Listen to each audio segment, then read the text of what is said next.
Part 23 of Princesses. Now then, according to Fancy Pants, if I follow this road, it will take me straight to the castle. With that in mind, I travel the streets, ignoring the stares that the passerby give me. Eventually, I can see the castle looming above the rest of the town. Now that I'm this close, I can see the supports that are holding it to the mountainside, but it still seems physically impossible. Though I suppose the answer has something to do with magic, since the answer is always magic to everything in this world. The road spirals around the city, taking me past thousands of ponies and different buildings of all kinds, from nightclubs to clothing shops to corporate buildings. Unlike Ponyville, this is a real city, like Atlanta or New York. This place is so large and magnificent. I'm glad I came here, if only for the sightseeing. The ponies I could do without. The path takes me underneath the castle itself, along the edge of the cliff that the city is built upon. This area is really soothing, since it's less populated than the rest of the city. But what really adds to that feeling is the waterfall that cascades from the upper cliff where the castle is and falls down the cliff just to my left. Unfortunately, I soon pass out of that area and into the more elite sector, I assume, as there are fucking mansions on either side of the path as I get closer and closer to the castle. Finally, I reach two golden gates just in front of the massive castle that houses the royalty. There are two guards on either side, each standing stalwart, their eyes straight ahead. The path continues past the gate and crosses a river by a drawbridge to the castle entrance. I note that this river is the same one that I had just passed under a few minutes prior. The guards' eyes snap to me the moment I pass within their field of vision.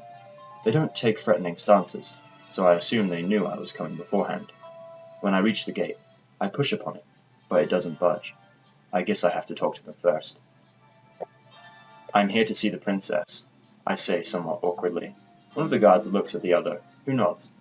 Come with me, the second guard orders in a commanding voice. The golden gates open without a sound, surprisingly. I guess they've been maintained well. The guard leads me through the gates and towards the castle itself. He doesn't say anything else, which is fine by me. I don't really want to talk to him either. My feet thud against the drawbridge as I look up at the castle above me in awe. It looked large from Ponyville, but that's nothing compared to what I'm seeing now. This place is massive. What could you possibly use so much space for? Or is this place the living area of the royalty, and they're just incredibly vain? An official-looking pony mare comes out of the castle gate to meet us, wearing a fancy silver dress that contrasts with her reddish coat. She wears a set of half-moon spectacles, though I bet they're for reading, as she's looking at me over them. Greetings, human. My name is Elegant Style, and I will serve as your guide during the duration of your stay in the castle. The mare introduces herself in an overly formal fashion, bowing slightly. It doesn't fool me. I can tell by how stiff the bow is as well as the strange way she looks at me that she really doesn't like me. Not that it really matters. I'm here to see Celestia, not impress the staff. After all, she's probably not all that important. I watch as Elegant looks at the guard next to me. Thank you for your service. You're dismissed. The guard salutes smartly, and then he proceeds to canter back towards the gate. I'm guessing you're here to take me to Celestia, I prompt her, though I don't bother to talk in that uptight manner that she is. Not quite. The princess, Elegant emphasizes Celestia's title in a peculiar manner, staring at me severely, is currently conducting daily court. I will be escorting you to a waiting area, and then I will inform her of your arrival. Are you kidding me? She invited me here, and then she's going to keep me waiting? I demand incredulously. Also, I think this mare is also trying to scold me on not using Celestia's title without actually saying so. Wow, I really lucked out with this guide. She's a total bitch. It is only a matter of due course. The princess deals with matters in the order of their importance. Surely you understand, Elegant replies, a smug smile crossing her face at the insult hidden within her words. I open my mouth to give this bitch a piece of my mind, but before I can, she turns the other direction and begins walking towards the castle. If you'll come with me, I'll show you inside. Sure, whatever, I grumble, inwardly seething at this treatment. I want to call her out on her shit, but I don't doubt this pony is important enough to get me arrested if I cause a scene. I'll make sure Celestia knows what a bitch she sent to get me.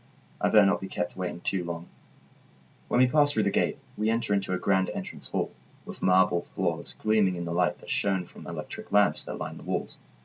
A lush red carpet stretches out before us, my feet sinking into it at least half an inch. Ahead of us is a massive staircase that leads upwards halfway up the wall, before splitting to the left and right.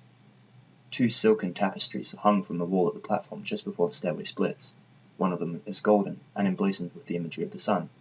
while the other is a dark blue, with images of the moon scattered across its surface.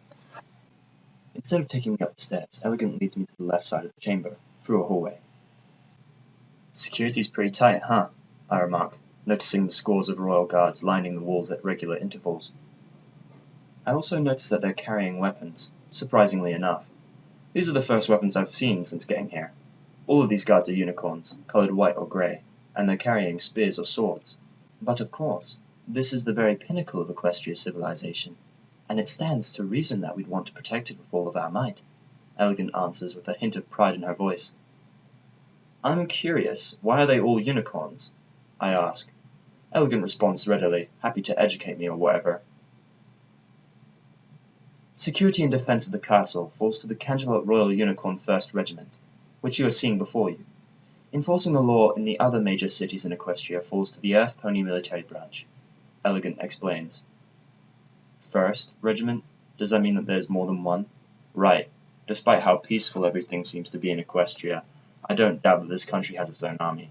And if the Canterlot elite forces are all unicorns, let's just say I wouldn't want to be on the receiving end of all that magical firepower. And the Pegasi?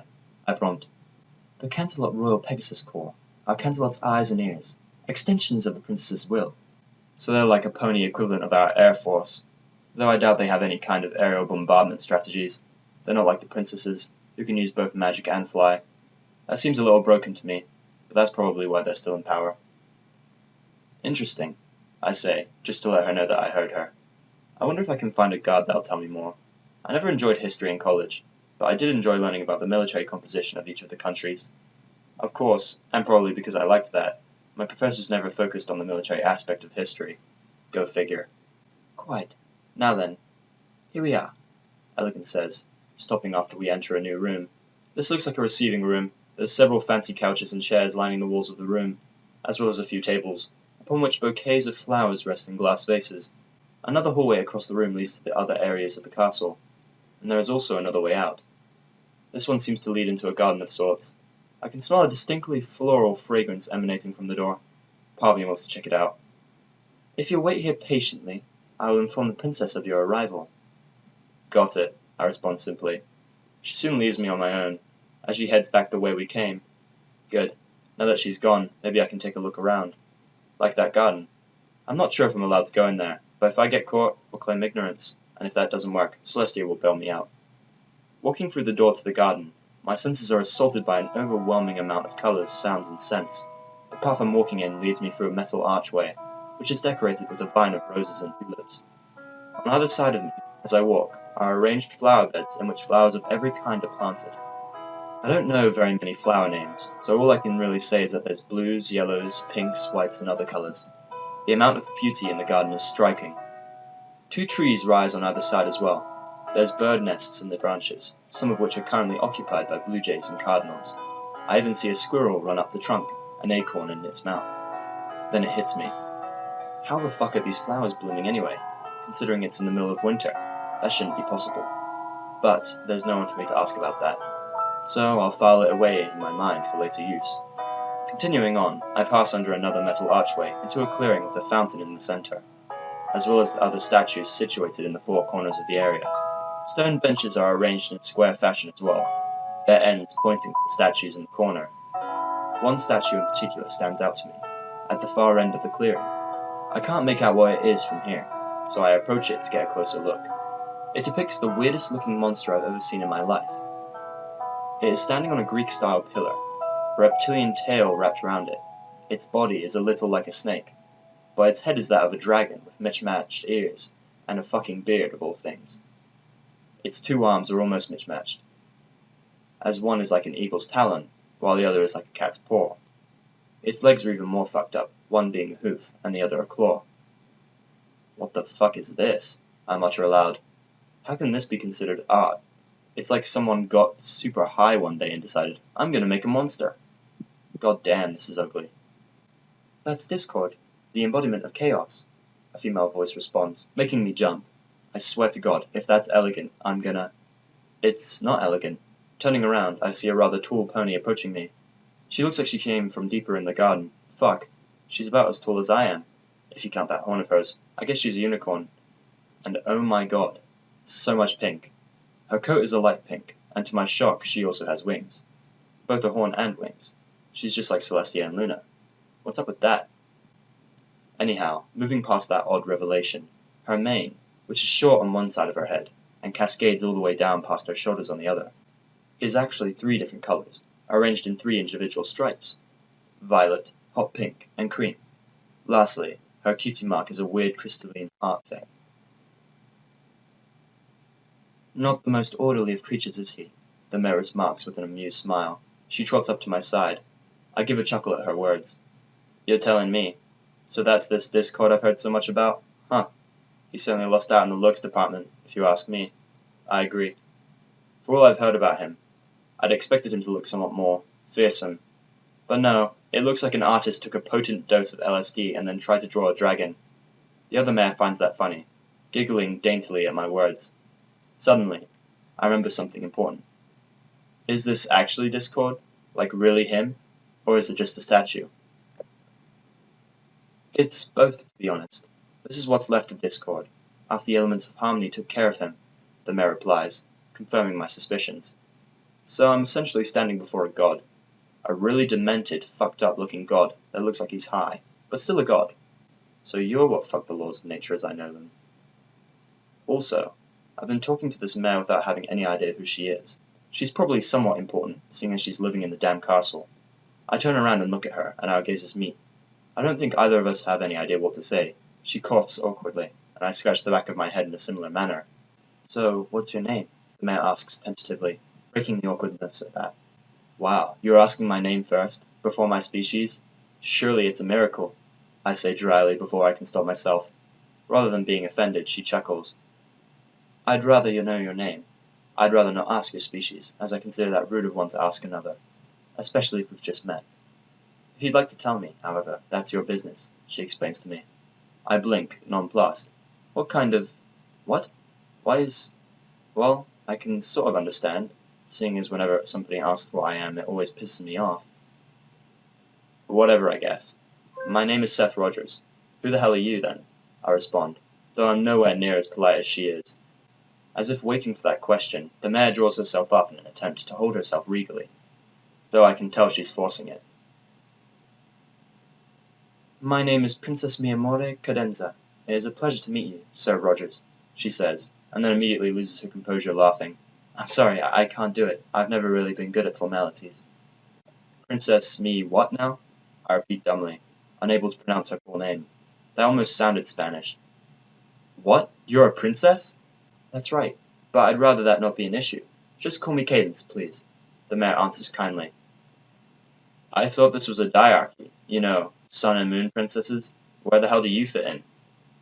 My official title is Princess of Love, but I mostly handle diplomatic and trade agreements, as well as other minor administrative duties that Celestia and Luna can't be bothered with, Cadence explains for me, being oddly forthcoming for a princess. She indicates back towards the deeper portions of the garden from which she emerged. Would you like to walk with me for a while? Might as well, I guess. I'm being kept waiting anyway, I say, shrugging. Cadence smiles, and the two of us pass under another metal archway into what's practically a wildlife preserve. Like, there's squirrels, birds, butterflies, and other small animals scurrying about. They shy away from us at first, but when they spot Cadence, they relax, continuing to go about their daily lives. You know, eating nuts and worms and shit. Princess of Love, huh? I say, somewhat skeptically, causing her to look at me curiously. I mean, I hope she doesn't mean literally. Not sure how I'd feel about there being a sun princess, a moon princess, and a sex princess. Then it hits me. Duh, of course she didn't mean literally. Is that because of your diplomatic role? Spreading love among the countries and whatnot? Cadence admits with a nod of her head. In fact, that's probably the best way of looking at it. Honestly, in a more informal sense. I just enjoy seeing the love between all living creatures flourish and grow. So you're a people person then? I note dryly. Cadence looks confused at that, making me realize I'd used human terminology again. I mean a pony who's skilled at detecting the relationships between other ponies.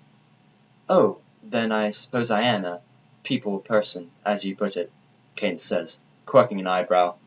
She probably wants to know where that came from, but fuck it, I'm not explaining shit. I hate people persons. They tend to be psychologists, and those are usually stuck-up windbags who think they know how people work, Idiots. Lovely. The two of us soon enter a clearing surrounded by immaculately trimmed hedges, through which a small stream runs. It's deep enough that I can see small fish swimming through it. I guess the royalty really spared no expense with this garden. Speaking of royalty, I really wish this one would stop following me around. I know she's supposedly important, but as a person, well, a pony, she's utterly boring me. I just wish Celestia would get her ass out here so I can leave this conversation. What brings you to Canterlot? Cadence says in an attempt to keep the conversation going. When I give her a glance, she revises. If it's okay for you to tell me, that is. Why wouldn't it be? You're a princess too, aren't you? I point out. You should be the same rank as Celestia and Luna. Officially I am, but there's no way I can put myself on the same level as them. They have thousands of years worth of experience, Cadence admits. So you're saying that you're less important than them? My words cause Cadence to pause, and then nod slowly. Interesting. So you're the same rank, but in name only. Well, whatever. I don't really care about that. I'm just here because Celestia asked me to be. Oh, then I assume you're a diplomat or ambassador. Cadence guesses, then gets me to stop walking and give her an incredulous look. She stops as well, looking nervous. Did I guess wrong? I can't help it. I burst out laughing, doubling over in my merriment. The very idea of me being a diplomat is just ludicrous. Oh, god damn it, this is priceless. Oh, I'm sorry, you have a problem with America, foreign countries? Fuck you and die. Ha, I'd get kicked out of office in less than a month, since I'd probably murder after a week's worth of politics. What's so funny? I thought it was a reasonable guess. Cadence looked sheepish, probably thinking that she fucked up. She didn't. She probably just made my night. I tried to calm myself, but then I pictured myself wearing one of those government outfits with that stupid hat, and that just makes it funnier. How the hell would you draw a conclusion like that? Do I look like a diplomat to you? I chortle. Cadence shuffles her front hooves as she replies. I don't want to sound rude, but I've never seen your species around Equestria before, so I assumed you were here on behalf of your kind, to perhaps negotiate trade agreements with Celestia. Cadence reasons. I finally calm my laughter, and then I look back at her seriously again. That sounds logic for somebody who doesn't know me, I suppose. If that were the case, wouldn't I be talking to you? Trade agreements are your job. You said, I remind her. Ordinarily, yes, but in the case of a new species, responsibility falls to Princess Celestia, she explains. Huh, sound logic. But you've got one thing wrong. I begin, my tone ominous. Cadence watches me curiously. There's no new species. It's just me. I'm the only one. A unique race? And, wait a second. Something like understanding sparks in Cadence's eyes. She peers into me, her eyes twinkling with excitement. I understand now. You're human. I don't know how I didn't see it before. Took you long enough. You'd think a princess would have some knowledge of the past. I snort. Cadence recoils slightly at the sting in my voice, but her enthusiasm isn't dampened. This is exciting. It's amazing that you're alive, even after thousands of years. Did you know that most of our technology and culture is based on what we've discovered of humans? I wrote several papers in Princess Celestia's School for Gifted Unicorns on your... God damn it, shut up. You sound like Twilight. I snap, realizing seconds later that I'd just told a princess to shut up. Thankfully, she doesn't seem to take offense, closing her mouth with a snap and looking apologetic. However, she looks at me with surprise at my name drop. Little Twilight? You're friends with her? Cadence asks. I raise an eyebrow. The fuck did she just call her? Yeah, I've been living in Ponyville for the past week or so, but I wouldn't say I'm her friend, I reveal. Cadence tilts her head to one side, but I don't let her ask what I know she wants to ask. I'll ask you the same question. Of course I know her. I fell-sat her until she was old enough to attend the school as well. She was a remarkable filly, a lot like me in many ways. Cadence relates. Foal-sat? There has to be a human equivalent in there somewhere. Oh, babysitter. Duh.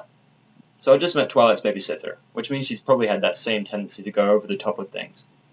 Like she just did. Great. I can't stand Twilight when she gets like that. I don't trust her one bit. That gets Cadence to stop completely and look at me as if I've grown a second head. She keeps trying to get me to talk about my kind, pretending that she's trying to be friendly. That academic nature of hers is a dead giveaway, though. I want nothing to do with her. What? Cadence begins, but she stops before continuing, her eyes turning backward towards where we came. I can tell what she's feeling as well, because I can feel it too. A subtle pressure falls over the air, pressing down on my skin and giving me goosebumps. I had only felt this once before, but something like this you just can't forget. I turn around, and sure enough, Celestia herself walks elegantly into the clearing, her mane flowing in the wind that isn't there, sunlight seeming to glow slightly from every strand. She's just a fucking pony, but every time I see her, it just takes my breath away. If she had been in my time, she'd have been a fucking show animal. That's beauty. About fucking time. Did you really have to send some secretary bitch to get me? Is what I greet her with. Cadence looks at me in horror, having not expected such disrespect from me. I mean it too. She was a total grade A bitch. My apologies, Seth. I wish I could have come sooner, but I was in the midst of conducting day court, Celestia says kindly, completely letting my blatant rudeness slide past her. I had asked Miss Elegant to tell you as such, but it seems she lacked a certain tact. You're telling me, as entertaining as shooting the shit with Cadence here is, I'd much rather get on with why I'm really here. I don't really appreciate being called here like a damn servant. I don't know what it is about Celestia, but I feel like I can say whatever I want to her, and she won't judge me for it. That's probably a bullshit feeling, but it's probably contributing to how loose-tongued I'm being. Next to me, Cadence hangs her head, ashamed at my conduct. I don't know why she thinks it's her problem, though. In due time. I see you've met my dear niece, Celestia says, indicating Cadence with an ivory hoof. Niece? But you're thousands of years older than her. Doesn't that make her Luna's daughter? Princess of the night indeed. I hope you two have been getting along well. It's so amazing that there's a human left after all these years, but he doesn't seem to want to talk about it, Cadence remarks. She's like Twilight. My simple response earns a soft, musical laugh from Celestia, and a sheepish expression from Cadence. Indeed she is. Cadence, my dear, you shouldn't press him for details. Celestia scolds her niece gently, vindicating my worries. Cadence ducks her head and nods shyly. Now then, are you ready to go, Seth? Go? Go where? What do you even want from me anyway? I demand. Celestia just gives me a coy smile. And you're not going to tell me shit. And you're not going to tell me shit. Of course not. That would ruin the surprise, after all. She teases me. Follow me. We've quite the walk ahead of us. Lovely. I don't like this at all, I complain, but I'm ignored as Celestia walks back the way she came from. Farewell, dear Cadence. Good luck with the negotiations this evening. Celestia calls over her shoulder. Goodbye, Aunt Celestia. Goodbye, Seth. Cadence calls after us just before we leave that section of the garden. So now I'm alone with Celestia. She didn't bring Luna with her for whatever reason. Now to find out what the hell she wants with me. Celestia takes me back through the castle. Only this time she takes a different route, leading away from the entrance. Instead, we take a winding path through the ivory halls, until I become hopelessly lost. She could leave me right now, and I'd probably never find my way back out. That's how big and confusing this place is.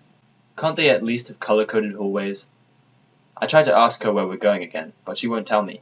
She just says more shit like, in due time, or, be patient, Seth. It infuriates me that she doesn't seem to care about my feelings. Excuse me, I didn't want to come here in the first place. So imagine how I feel when she takes us out of the back of the castle, and onto what looks like a mountain path. What? Are we on a fucking hiking trip? I demand. But I don't get an answer for that either. Just a knowing chuckle and a, wait and see. The air gets slightly colder the higher we climb. I even have to force my ears to pop painfully as the path spirals ever upward. I get more and more frustrated as time passes. On the bright side, the scenery is nice. The path is rather thin, with cliffs rising high on one side, and pine trees on the other. One time, we even passed beneath a massive thundering waterfall that passes to become a river further down. Finally, as we reach a glossy clearing high above the castle, I lose my temper. Okay, I'm fucking done. Not only do you treat me like shit by ordering me to come here like one of your subjects, but now you drag me on some trip to who knows where without even telling me why. What the fuck are you playing? I notice that Celestia isn't even looking at me. She's gazing at something to my left. Look at me when I'm talking to you, you stupid... Whoa. I cut off, despite myself, my rage dying in my throat, when I see what Celestia is looking at. The clearing ends at a steep cliff, but that's not the interesting part. The view up here is utterly amazing. I can see for fucking miles. Stretched out directly in front and below me is a large forest, through which a set of tiny-looking railroad tracks pass. It all looks like one massive toy set from up here. To my left I can see Ponyville, despite the fact that it's a long way from Canterlot. There's Sweet Apple Acres, the town square, Golden Oak's library, and the Everfree sitting innocently next to the whole thing. What do you think, Seth? Isn't it beautiful? Celestia asks me softly, not a hint of an "I told you so" anywhere in her voice. It's one hell of a view, I'll give you that much, I mutter in reply.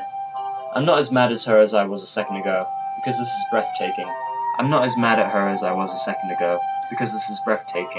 Up ahead of you is Whitetail Woods, beyond which lies Smoky Mountain and Van Hoover, Celestia describes for me, though I can't help but raise an eyebrow at the names.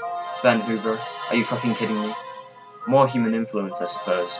Who the hell finds the name of a city in ancient records and says, I'm gonna make a horse pun from this? Fucking ponies, that too. To your right, you'll see Cloudsdale, one of the largest cities in Equestria. Cloudsdale? Why do I get a feeling that's not going to be a pun? Holy shit! I explain once I spot the massive cloud formation. That's actually not a cloud formation. The oddly regular wisps of cloud jutting above the surface of the clouds are actually fucking buildings made from clouds. That's not even the best part. There's rainbows falling from the clouds like waterfalls. Like, I can hardly believe it myself. So Cloudsdale, a city on a cloud. Right, what it says on the tin. Fucking magic. As nice as the view is, I doubt you dragged me all the way up this for this, I say, sighing. Celestia smiles and gestures behind me with her head. Her horn glows ever so slightly, making me suspicious. I turn around to see what she's indicating. To my shock, there's a fucking picnic set up on the grass where there have been none before, complete with a plaid quilt and a straw basket. There's already some food set out there, like fruits, salads, and sandwiches, as well as some drinks. All of them look exquisitely made. My suspicion grows. The fuck is all this for? I wanted to talk with you about your experiences in Equestria over a nice meal, if that's alright with you. Celestia answers warmly, walking over to the quilt and sitting down on her haunches. No, it's not fucking alright. What the hell is all this? The reason I didn't answer your damn letter beforehand was because I knew you'd pull some shit like this. I rage. My suspicion's true after all. Celestia's face falls slightly, but she doesn't look surprised. I can't figure you out. Why do you go through so much effort for me? What the hell do you want? Seth, you know what? Fuck this. I'm so damn sick of you ponies always trying to sucker me in with these favors of yours. I won't have it. You hear me? I won't have it. I turn on my heel and storm back towards the path that leads down the mountain. Seriously, I don't know what I expected. Can't you ponies just talk to me without offering me all this shit? I know your game and I won't fail. Seth, I am not that person. Celestia's commanding words stop me right in my tracks. I whirl back around, my eyes narrowed. I step closer to her. What the hell did you just say to me? I ask in a dangerously soft voice. She also used human terminology. What the hell does she think she knows? Celestia meets my gaze, and once more I'm reminded of how imposing of a gaze she can hold. You're scared, aren't you? She says in an equally soft manner, though there's sympathy in her voice. Make some fucking sense, right the fuck now. I'm starting to curse even more repetitively than normal. She better not be doing her mind-fucking tricks again. Someone gave you something. Something wonderful. That meant a lot to you. Celestia begins. My eyes widen. Oh, no you fucking don't. You're not allowed to read me like this. How can you? You weren't there. Don't you fucking... No. And then that same someone used that to control you. Stop. Just stop, I command her. But she's not listening to me at all. She rises and moves toward me slowly. What's been done to you is unforgivable, but you have to let that go. Celestia advises me gently. Finally, she reaches me, and then she cranes her head forwards, resting it on my shoulder and nuzzling my ear. I'm not that person, Seth. I'm dead silent for several minutes, and she doesn't move either, attempting to comfort me with her physical presence. It's not working. I don't believe you. You're not her. But that doesn't matter. That same potential is present in everyone. Just because you hide it better doesn't mean it's not there. You can't fucking know. I grunt, stepping back. So you're not Jana, so what? Why should I care? You'll talk a good game, but if you'd been there, you'd have just gone along with the flow like everyone else. In fact, I jab a finger in her face. You're just like her. You're the princess of an entire nation. You can have whatever you want, whenever you want. No pony would ever say anything wrong about the great Princess Celestia. If she's doing it, it must be right. Celestia doesn't react at all like I'd expect. After a tirade like that, everyone I know would just throw up their arms and say, fuck it. Not her. I believe I understand. She hid her vile intentions behind a kind exterior, and used that same visage to manipulate those around her. Celestia conjectures, rather accurately. She must have had some influence as well, for you to compare her to me. So fucking what? So it seems we're in a bit of a pinch, so to speak, Celestia continues. You have two choices before you. And here comes the ultimatum, I growl angrily. You can't prove that I am like this, Jana, but neither can I prove that I'm not. Therefore, you can leave and distance yourself from the situation, to prevent any chance of the same pain occurring again. Celestia begins. I like that choice. In fact, I'll do that right. Or, you can stay and put your long-held preconceptions to the test. You don't believe that all of us are the same. There's always one or two individuals that are worth knowing, correct? How can you find out that if I am one of them if you don't take a chance on me? Because, I start, but my voice dies in my throat when I realize that I don't have a logical comeback to that. She's right. I took a chance with Amaryllis, and I fell in love with her. I took a chance with my brother, and found one of the greatest friends I've ever had. I took a chance with Rainbow, and she's done right by me so far. I guess I can't. Celestia smiles and gives a nod of satisfaction. Then I leave the choice up to you. Though I must say, at that, I look at her suspiciously as her horn lights up golden, and something flies out of the picnic basket, wrapped in plastic. Is that a piece of... Are you... What the... I watch dumbfounded as Celestia unwraps the confection and takes a bite of what looks to be the most enticing piece of chocolate cake I've ever seen. The cake is particularly delicious. I can't help myself. I give a chuckle despite my dark mood. The sight of this regal princess of the sun or whatever gorging herself on chocolate fucking cake like it's no big deal is just funny. Fucking... Fine. I don't trust you. But I'll eat with you. If you hold this over my head in any way, shape, or form, I'll fucking murder you. Got it? Snap, giving in with bad grace. Of course. I wouldn't dream of it. Celestia replies with a bright smile, and then the two of us walk together back towards the picnic blanket. Which is good, because I'm fucking hungry.